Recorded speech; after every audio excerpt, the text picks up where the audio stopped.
Spinning wheels, gachapon machines, lucky bags and other games for convention booths? Do you want to try out some new ideas for your convention booth to bring a more interactive aspect into it? Whether you're an experienced vendor looking to spice up your convention setup or a newcomer wanting to stand out, I've got some tips for you in today's video. Hi, here's May, and I've been sharing some stories from my experience exhibiting at conventions for some of my past videos. Today I'll continue with this, and alongside you'll see the process of drawing a Genshin Impact character, which I also sold as sticker at convention events. Let's dive in.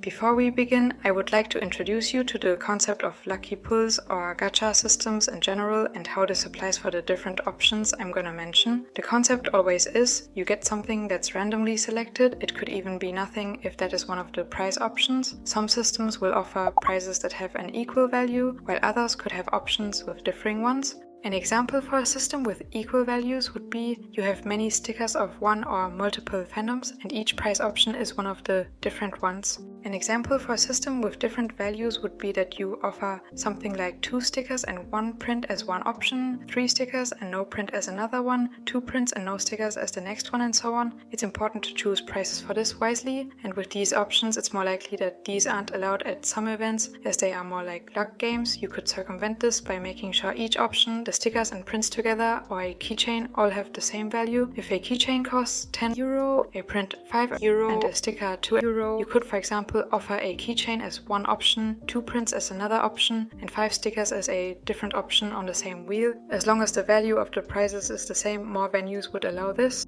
I'll also include a few important tips about creating good gacha systems for your convention booth towards the end of the video, when you have more of an idea for what kind of gacha system you may want to use. Alright, with that out of the way, let's start with the spinning wheel. This one is probably commonly known from YouTube videos, for example, as well. You spin a wheel and one option, one character, one product, or maybe a amount of products gets chosen. What you put on the wheel as prizes can be up to you. For each of these options, I start with mentioning why it works first. For the spinning wheel, this would include that it draws in the crowd with its fun and interactive nature. It also creates a sense of excitement and anticipation. And finally, it's commonly known, you likely won't have to explain how it works and customers can immediately see the options. Next, I will go over how you can set this up. Get a sturdy, colorful wheel that's easy to spin. You could buy this or build this on your own using cardboard paper, for example. There also are some YouTube tutorials for this out there. Clearly label each section with different prizes, depending on what you're offering in this gacha pull system in general. It may be one specific character or just a amount of stickers the customer can choose, for example.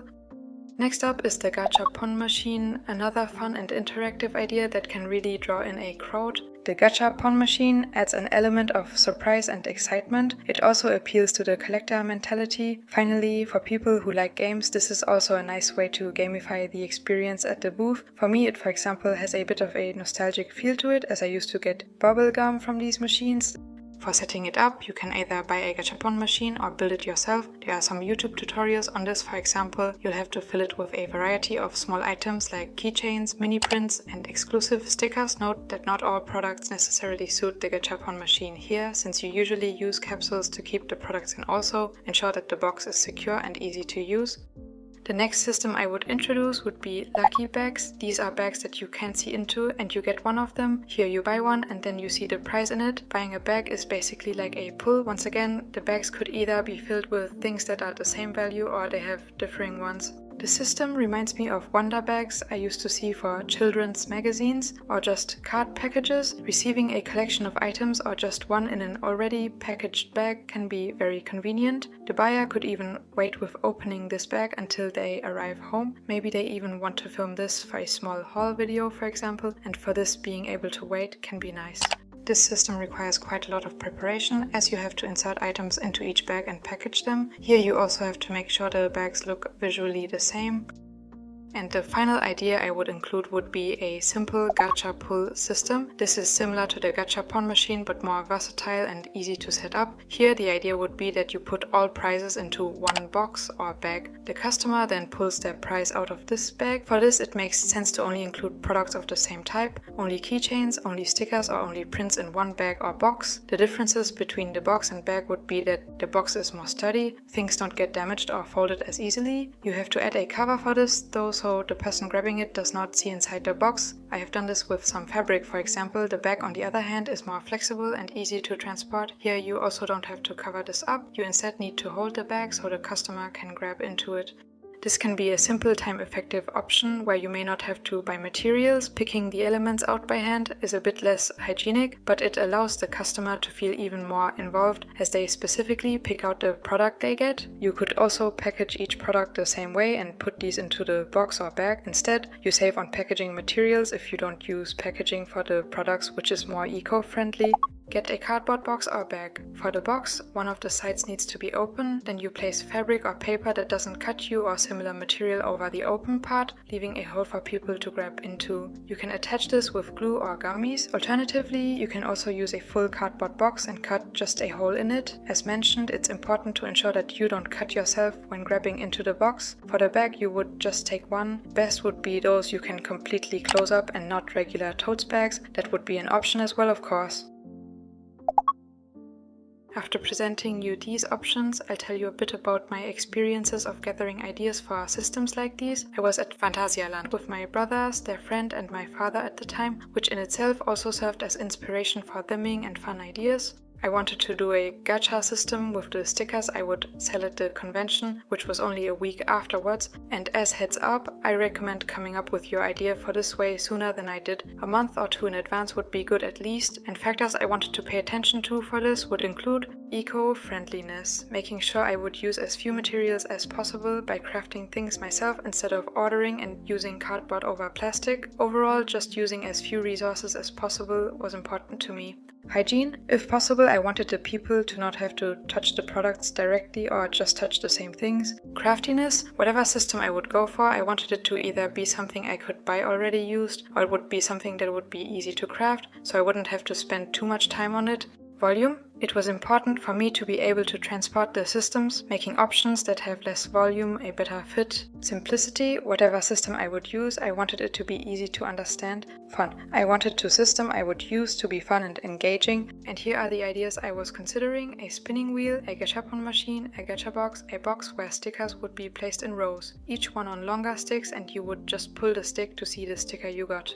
As you may be able to tell from these options, the last one was more of my own idea. And initially I wanted to go for this as it was more unique, but when it comes to the other aspects, such as craftiness, simplicity or volume, in the end I opted for the gacha box option. It was better in these aspects as I could, for example, put all boxes into one another for transport and only put lids on them at the event, but the hygiene aspect took a backseat, for example, to use less volume in the future and for more durability. Another aspect that I initially didn't consider, I would opt for cotton bags to put the stickers I wanted to sell through the gacha system into instead.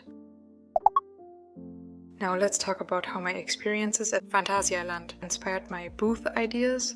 Phantasialand's attention to detail in theming can be applied to your booth. Create an immersive experience that transports attendees to another world, the world of your art. You can do so by using props, backdrops, and themed decorations to enhance your booth. For all the gacha elements, it's important that they fit to the booth. With purchasing machines or wheels, this can be a bit more difficult to achieve than with self-made ones, but putting in the effort to customize the elements can of course be time-consuming. Here, you could, for example, glue some colorful paper to the cardboard boxes or paint them and choose fabrics that visually fit to the booth. Or for the wheel, if you print this out yourself, you can change colors as well. Planning your theme carefully is key. Everything should fit together seamlessly to create a cohesive look. Also, consider the logistics of transporting and setting up your decorations. You want your theme to enhance your products, not overshadow them. Unique booth activities make your booth memorable. Attendees are more likely to remember and return to booths where they had fun. Creating memorable experiences is one of the best ways to ensure attendees remember your booth. Interactive elements like the gacha box encourage conversations. Use these opportunities to connect with your audience and build lasting relationships. Now finally, let's move on to some tips. Create systems based on fandoms. This enables people who really like one fandom you drew art for but doesn't know the other ones to only pull one character from that system. Promote the system you use on social media before the event. have clear rules and a sign explaining how it works no matter what system you use. Even if it's simple, not everyone may understand it as well. If you buy something for the system you would like to use, if possible, get it from a resale platform so you don't have to use new resources. Implement a do 5 pulls or 10 pulls and get some bonus price, or you get to choose one system to encourage higher pull amounts. For customers that don't want to use a gacha system and just regularly buy products, you could offer a free pull as an additional price when buying products worth more than 20 euros, for example, to introduce these customers to the system as well. Offer a pull again option if someone pulls the same character or sticker option, for example twice, if this can happen with the gacha system you use. So, what can you learn from incorporating these fun ideas into your convention booth? Unique elements like the Wheel of Fortune and Gacha Box make your booth stand out. Interactive activities create memorable experiences and build relationships. Be prepared to face challenges and adapt your setup as needed. Most importantly, have fun with it. Your enthusiasm will be contagious and draw people in. I hope these ideas inspire you to get creative with your own convention booth. If you enjoyed this video or found it helpful, you can give it a like and subscribe for more tips and tricks on making the most out of your art projects and conventions. Also, feel free to leave a comment below sharing your own fun ideas or experiences from conventions. I'd love to hear about them. If you're interested in more videos where I give some advice on conventions and talk about my experiences, you can find this in the playlist I'll link here. You can also check out my Patreon, where you'll find full resolution images of my art, time lapses and screen recorded process videos like you saw in this video of Linny, but even longer. You can find this illustration as well as some other Genshin Impact characters in sticker form on my shop. Until next time, thanks for watching, have a nice day and bye.